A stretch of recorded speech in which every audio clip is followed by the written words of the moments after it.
Picture an old medieval castle. The security strategy back then was pretty straightforward, right? You build a massive moat, pull up the drawbridge, and just assume everyone already inside the walls is completely safe. Well, that's legacy network security in a nutshell. But in today's modern, cloud-connected workplace, that castle moat is basically useless. The Microsoft 365 Security Foundation is completely different. It's more like having a highly intelligent security guard, checking IDs, scanning fingerprints, and monitoring behavior at literally every single door inside the building. So as your IT mentor, we're going to decode this modern security architecture together so you're totally prepped for the AZ-900 exam. Here's our exact roadmap for this explainer. We'll be hitting the Zero Trust model, threat protection, identity fundamentals, access management, Microsoft Entra, and finally, troubleshooting. Let's dive right in. Section 1. The Zero Trust Security Model and Architecture. Think of Zero Trust kind of like a top-secret research facility. You can't just walk through the front door and wander the halls. You've got to swipe your badge and enter a PIN for every single room you try to enter. In plain English, Zero Trust means exactly what it sounds like. Absolutely no user, no device, and no application is trusted by default. It doesn't matter if you're sitting at a desk right inside corporate headquarters or working from a coffee shop halfway across the world. Technically, this is a massive paradigm shift. We're moving from trusting the network perimeter to trusting the specific data signals of every single request. And for the AB900 exam, you've got to remember that Zero Trust is the critical foundation that makes secure hybrid work environments possible. Now, there are three core principles making this all work. First up, verify explicitly. This means we check every single signal, who the user is, the health of their device, their location, before we grant access. Second, we have least privilege. This means giving a user the exact minimum access they need to do their job, and nothing more. Why? Well, if an account gets compromised, the attacker can't access everything. And finally, assume breach. We literally operate as if an attacker is already inside the network. This forces us to set up internal traps and containment zones. Implementing this isn't just flipping a magic switch. It's a specific 6-phase journey, and you really need to know this exact sequence for your certification.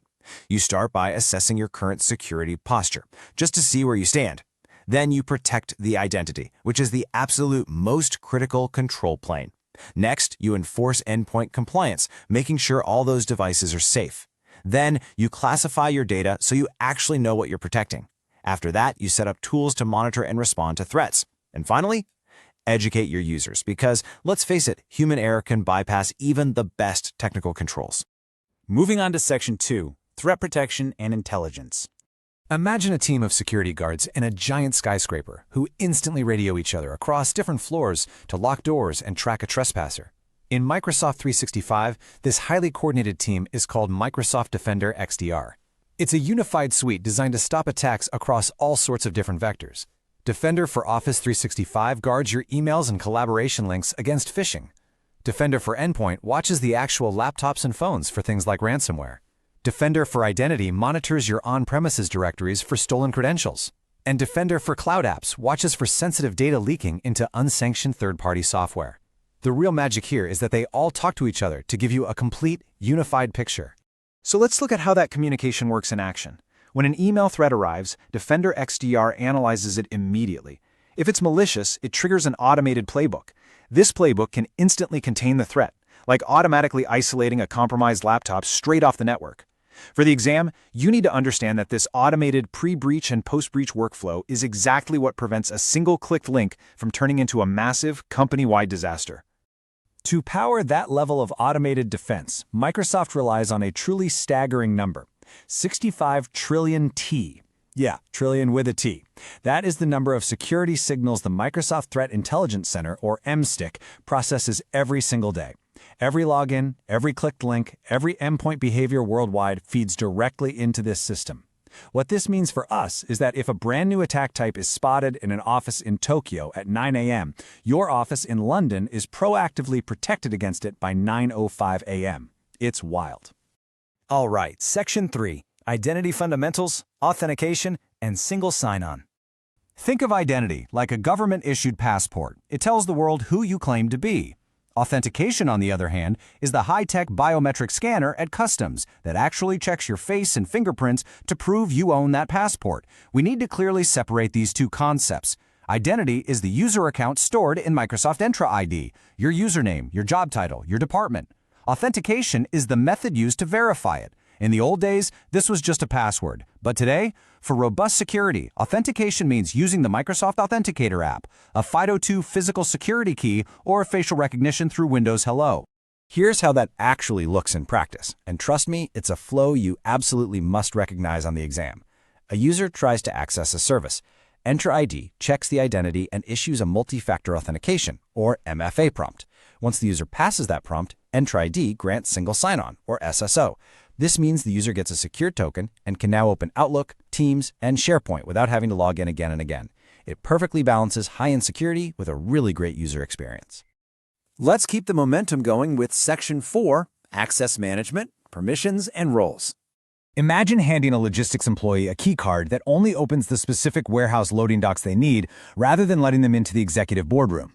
In Microsoft 365, we manage this authorization using security objects. Sure, you have individual users, but assigning permissions one by one, that is a total nightmare. Instead, we use role-based access control and organize users into groups. You assign the permissions to the group, and any user in that group instantly inherits those permissions. This is exactly how you scale security efficiently in a massive corporate environment without losing your mind. When you're testing, you really must know the distinct difference between these two. Security groups are purely for granting access. You put users in a security group just to give them access to a specific SharePoint site or a policy. Microsoft 365 groups, however, are totally different. They automatically provision shared tools. When you create an M365 group, it automatically builds a shared mailbox, a shared calendar, a SharePoint library, and even a planner board for that team. Section 5. Microsoft Entra Identity Management. Think of Microsoft Entra Identity Management like an incredibly intelligent bouncer who doesn't just check your name, but actually evaluates your behavior and dress code before unhooking the velvet rope. That intelligent bouncer is called conditional access. Guys, this is the very heart of Zero Trust. When a remote user tries to log in, conditional access evaluates real-time signals. It checks the user's risk level, it checks if their device is actually compliant with company security policies, and it checks their geographic location. Based on all those signals, the result might be granting access, requiring an extra MFA prompt, or just blocking them completely. It adapts instantly on the fly. To know if you're configuring all this stuff correctly, Entra ID gives you the Identity Secure Score. It's a fully measurable dashboard. Let's say you block legacy authentication protocols and enforce MFA for all users. Boom, you might see a 40-point increase on your dashboard. It transforms abstract security concepts into a tangible, actionable game plan with crystal clear recommendations on exactly what you need to fix next. And for your administrators, you use Privileged Identity Management, or PIN. Instead of giving an IT worker permanent global admin rights, PIN provides just-in-time access. So, if they need to fix a server, they request access right then. The activation is time-bound, say for 2 hours. It requires MFA to activate, and it can even require a formal approval workflow from a manager. This completely prevents the massive dangers of privilege creep, where people accumulate admin rights they simply don't need anymore. But here is where theory meets reality. You've set up all these amazing Zero Trust policies, conditional access, and MFA requirements. So, what happens on Monday morning when a completely legitimate remote user is suddenly blocked from doing their job? Well, we have to pivot our mindset from proactive configuration to reactive troubleshooting. Which brings us to our final part, Section 6, Troubleshooting and Monitoring Security. Troubleshooting really requires acting like a detective, reviewing camera footage to see exactly why an authorized employee's badge suddenly stopped working. Here's your go-to troubleshooting workflow.